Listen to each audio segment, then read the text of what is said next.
এখানে ঐকিক নিয়মের 4টি ম্যাথ আমরা সিলেক্ট করেছি, যেই ঐকিক নিয়ম, যেই 4টা ম্যাথ দ্বারা আমরা ঐকিক নিয়মের বেসিক শিখে ফেলবো এবং পরবর্তী আরেকটা আছে যে ঐকিক নিয়মের অ্যাডভান্স লেভেলের যে অঙ্কগুলো আছে সেগুলো আমরা সলভ করা শিখে ফেলবো। আপনারা অবশ্যই জানেন যে আমাদের বিভিন্ন চাকরির পরীক্ষা, এমনকি ক্লাস 5, 3, 4, 5 থেকে শুরু করে অনেক জায়গায় আমার এই ঐকিক নিয়ম আছে, যেই ঐকিক নিয়মের মূল বেসিক নিয়মটা আমরা শিখতে পারি না, যার জন্য কোনো জায়গায় আমরা সলভ করতে পারি না। তো চলুন আজকে আমরা এই ঐকিক নিয়মের যে ক্লাসগুলো আমরা করবো, এর ভিতরে 2টা অঙ্ক আমি বোর্ডে তুলে রেখেছি এবং বাকি 2টা আর একটু পরে করবো, ওইগুলো একটু অ্যাডভান্স।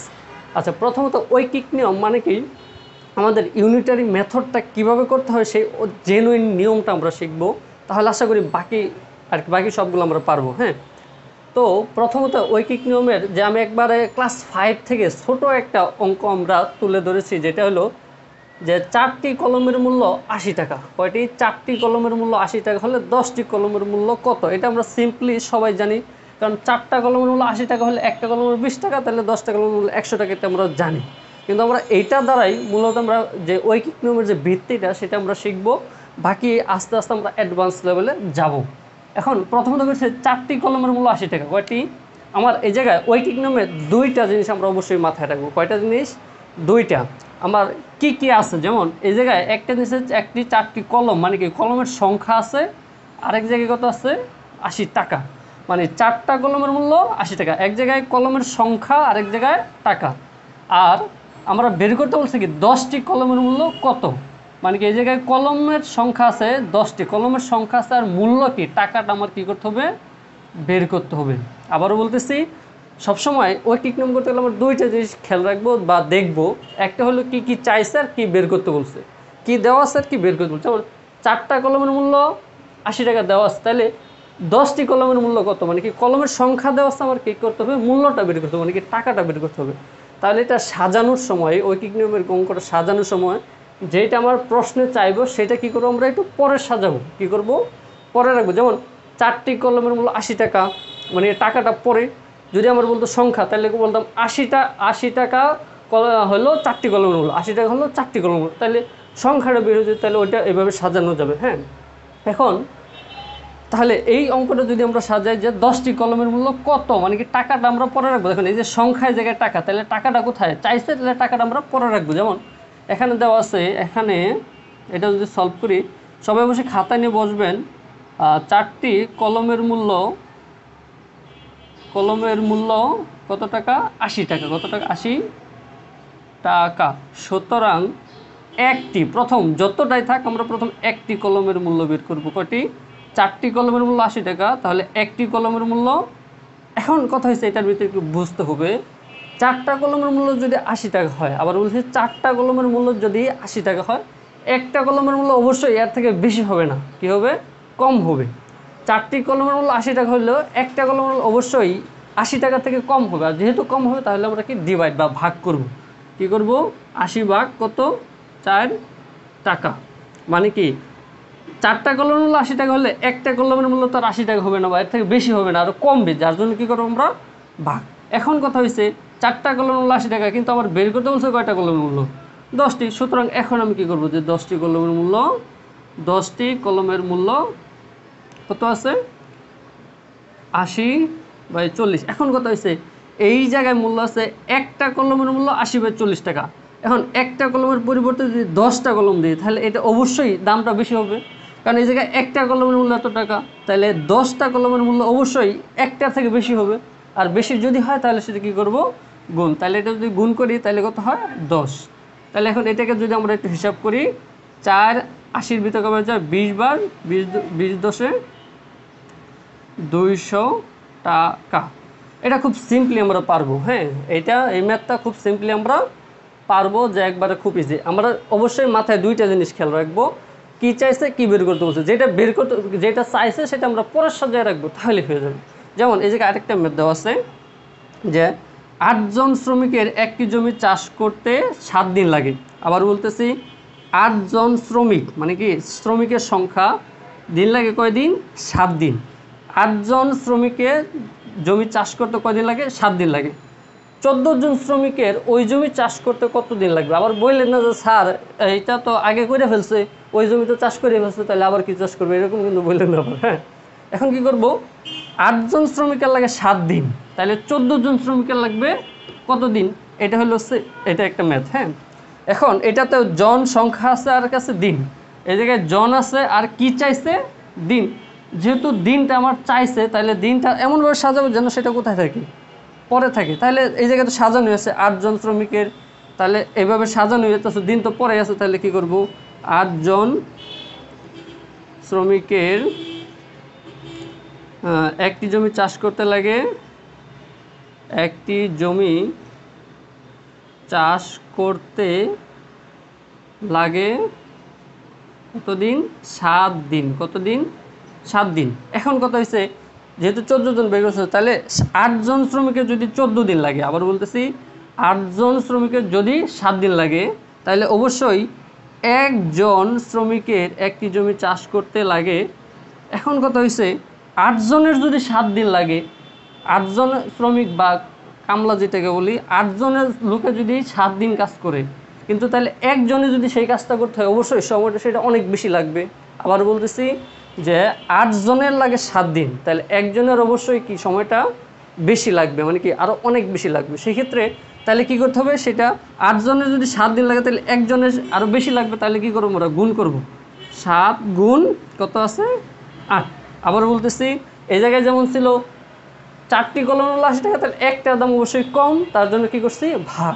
এখন 8 জনের লাগে 7 দিন, তাহলে একজনের অবশ্যই এই সব কাজ করতে হলে আরও বেশি সময় লাগবে, তাহলে কি করব, গুণ। এখন আবার 14 জন শ্রমিকের লাগে কয়দিন? সুতরাং 14 জন শ্রমিকের একটি জমি চাষ করতে লাগে কতদিন? এখন কত হয়েছে, একজনের যদি এত দিন লাগে, তাহলে 14 জনের অবশ্যই সময়টা কি লাগবে, কম।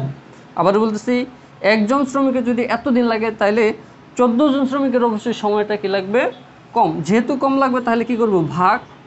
7 গুণ 8 ভাগ, এই যে কত আছে, 14। এটা দিয়ে এটা কাটলে হতে হয় 2 দিয়ে কাটলে কত, 4 দিন। তাহলে কত দিন আসতেছে, 4 দিন। তাহলে 14 জন শ্রমিকের সেই কাজটা আমাদের কয় দিনে করতে পারে, 4 দিনে করতে পারে। এখন এই যে এই জায়গায় ভাগ করলাম, এই জায়গায় গুণ করলাম, এই সমস্যাটা আমারও হইতো, যেটার জন্য আমি অনেক অঙ্ক সলভ করতে পারতাম না। হ্যাঁ, কিন্তু এখন পারি।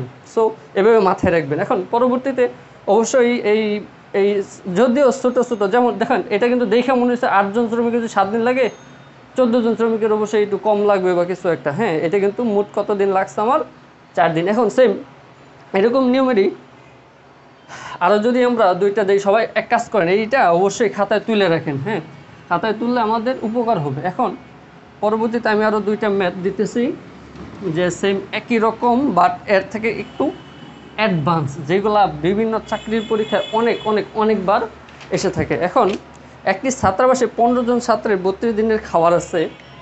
3 নম্বর আমি একটা করি, একটি ছাত্রাবাসে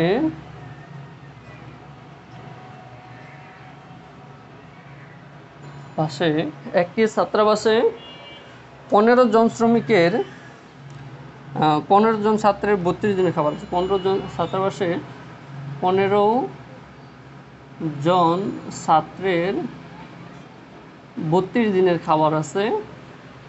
সবাই খাতা কলম নিয়ে বসবেন। হ্যাঁ, কারণ এই অঙ্ক হলো প্র্যাকটিসের বিষয়। হ্যাঁ, এটা যদি আমি দেখে রাখি, মুখস্থ করি, তাহলে এটা কখনোই সম্ভব না। 32 দিনের খাবার আছে। কয়েকজন নতুন ছাত্র আসায় কয়েকজন নতুন ছাত্র, এই অঙ্কগুলো কিন্তু অনেক পরিচিত। হ্যাঁ, এই অঙ্কগুলো আমাদের অনেক সচরাচর অনেক আসে, বা বিভিন্ন চাকরি পরীক্ষায় অসংখ্যবার থেকে আসায় 20 দিনে ওই খাদ্য শেষ হলে 20 দিনে ওই খাদ্য শেষ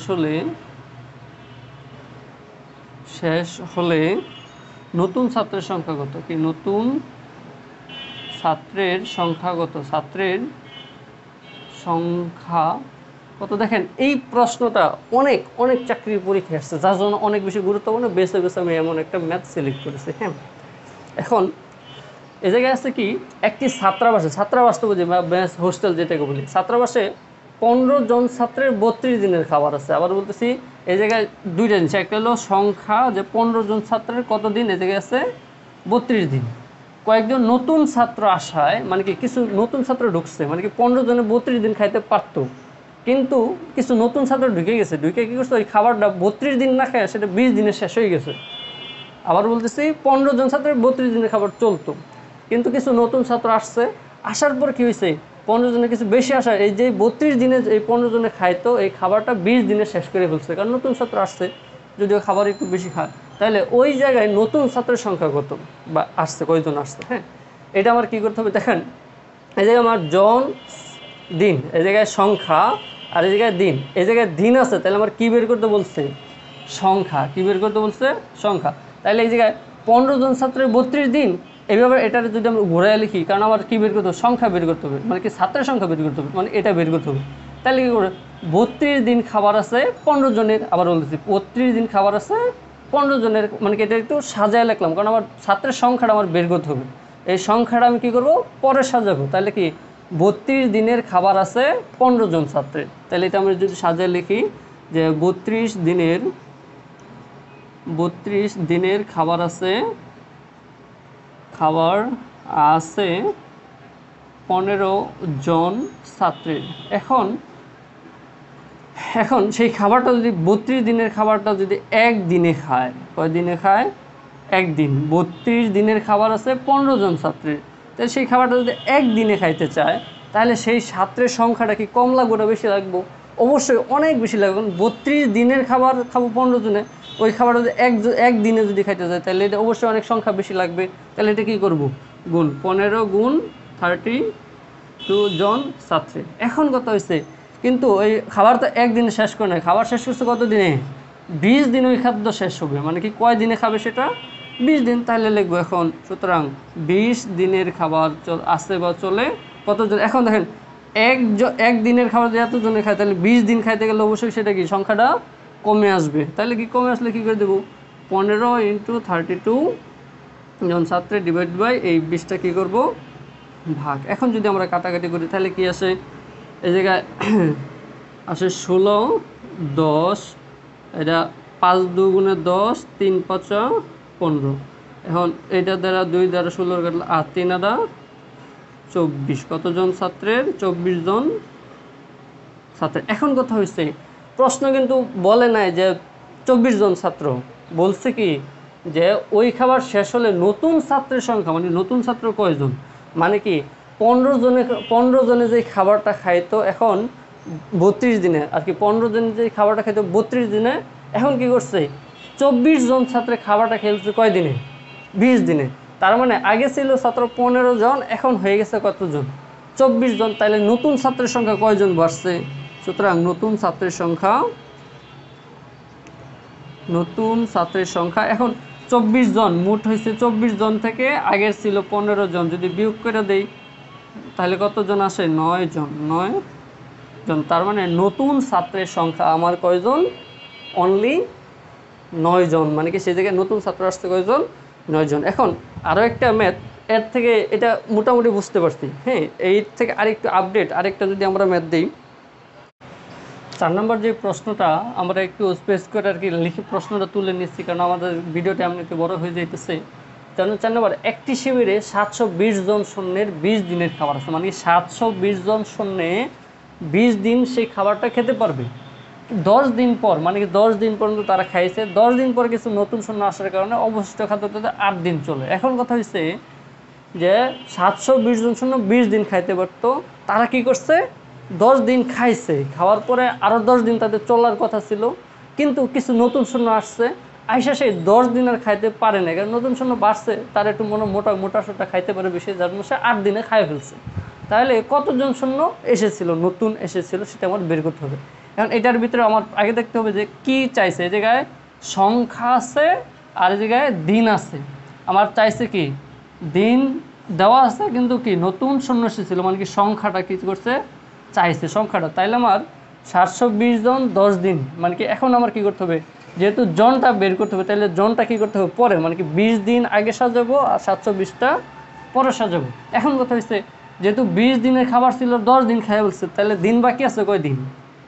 দিন বাকি আছে, দিন বাকি আছে 20 দিন। 20 দিন খাওয়ার কথা ছিল, 10 দিন সমানভাবে খাইয়ে গেছে, তাহলে কত দিন? 20 দিন থেকে 10 দিন সে খাইয়ে ফেলছে, তাহলে আর বাকি থাকে কয় দিন? 10 দিন। আর 10 দিন মানে কি, এই 720 জন সৈন্য আরও 10 দিন খাইতে পারতো, কিন্তু কী করছে, নতুন সৈন্য আসার কারণে 8 দিনে শেষ হয়ে গেছে সেই খাবারটা। তাহলে আমার এইটাই সাজাবো এখন, যে আগে কি করবো, জনটা পরে, মানে কি 10 দিন খাইতে পারতো কতজন সৈন্য? 720 জন। তাহলে এটা আমি জনটা একটু পরে লিখলে কী করবো, 10 দিনের খাবার আছে 720 জন সৈন্যের, এমনি সাজাবো যে 10 দিনের খাবার আছে কতজন সৈন্যের?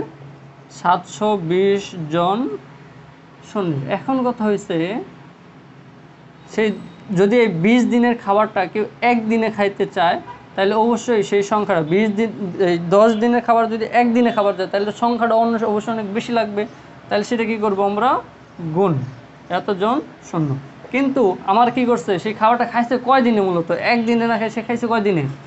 8 দিনে। তাহলে লিখবো যে 8 দিনে খাবার আছে বা চলে, সেটা কি করব, 720 × 10, এই 8টা কি, এখন দেখেন একদিনে যে খাবারটা খাইতে পারতো, মানে কি একদিনে যে খাবারটা সেটা 10 দিন যদি খাইতে যায়, তাহলে অবশ্যই সময়টা কম লাগবে। আর যদি কম লাগে তাহলে সেটা কী করব, ডিভাইড করব। এখন আবার দেখি 8 72 বোধ কবে 8 90 72, মানে 9 10 900 জন সৈন্য। এখন কথা হয়েছে, সেই খাবারটা এখন কতজন খাইছে? 900 জনে। কিন্তু আগে ছিল কতজন? 720 জন। এখন বেশি হয়েছে 900 জন। তাহলে আমার নতুন আর কি প্রশ্ন চাইছে কি, কতজন নতুন সৈন্য এসেছিল? তাহলে নতুন সৈন্য সংখ্যা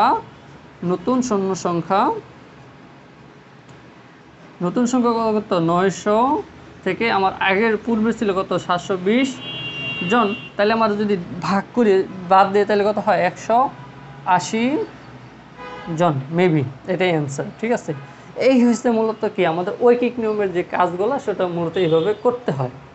হ্যাঁ, যে আর কি মোট কী চাইছে কি বের করতে হবে, আর এটা সাজানোটা একটু যদি আমি সুন্দর করে সাজাইতে পারি, তাহলে আমার ঐকিক নিয়ম খুব ইজিলি হয়ে যাবে। আর এর পরবর্তীতে হয়তো আরেকটা ক্লাস নেব, যেগুলো আরও অ্যাডভান্স লেভেলের যে প্রশ্নগুলো আছে সেগুলো আমরা সলভ করার চেষ্টা করব। আশা করি আপনারা বেসিক লেভেলটুকু বুঝতে পারছেন। আর যদি বুঝে থাকেন তাহলে অবশ্যই আমার পাশে থাকবেন। সবাইকে ধন্যবাদ। আসসালামু আলাইকুম।